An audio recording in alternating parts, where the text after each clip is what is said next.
พิธีประกาศการจะตั้งหัวหน้าและหัวหน้าองค์การคณะกรรมการส่งเสริมและคุ้มครองการลงทุนแขวงได้จัดขึ้นในตอนบ่ายวันที่10กุมภาพันธ์2026นี้จุที่ห้องประชุมเบอร์2ของแขวงโดยเกียรติเข้าร่วมของท่านคำเวนปัญญานุวงศ์ประธานคณะกรรมการปกครองแขวงมีต่างหน้าแผนกการแขนงการที่เกี่ยวข้องอ้อมข้างถึกเชิญเข้าร่วมในพิธีท่านสมพิษคำมณีห้องหัวหน้าคณะจัดตั้งแขวงได้ผ่านข้อตกลงเลขที่01ทับคปคบริกรรมใส่วันที่21มังกร2026ว่าด้วยการแต่งตั้งหัวหน้าและหัวหน้าห้องการคณะกรรมการส่งเสริมและคุ้มครองการลงทุนแขวงบริกรรมใส่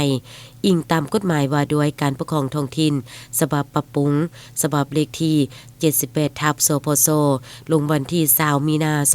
2025หมวดที่4มาตรา20เกี่ยวกับสิทธิและหน้าที่ของคณะกรรมการปกครองนครหลวงแขวงอิงตามการค้นคว้าและตกลงเห็นดีเป็นเอกภาพของคณะประจำภาคแขวงครั้งวันที่11พฤศจิกายน2025อิงตามหนังสือแจ้งตอบของคณะกรรมการส่งเสริมและคุ้มครองการลงทุนฉบับเลขที่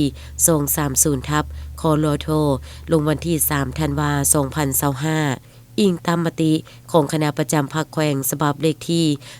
01ทับคปจลงวันที่6มังกร2026ประธานคณะกรรมการปกครองแขวงตกลงเห็นดีแต่งตั้งหัวหน้าและหัวหน้าห้องการคณะกรรมการส่งเสริมและคุ้มครองการลงทุนแขวงแต่งตั้งท่านแก้ววิลาทิพย์ดารา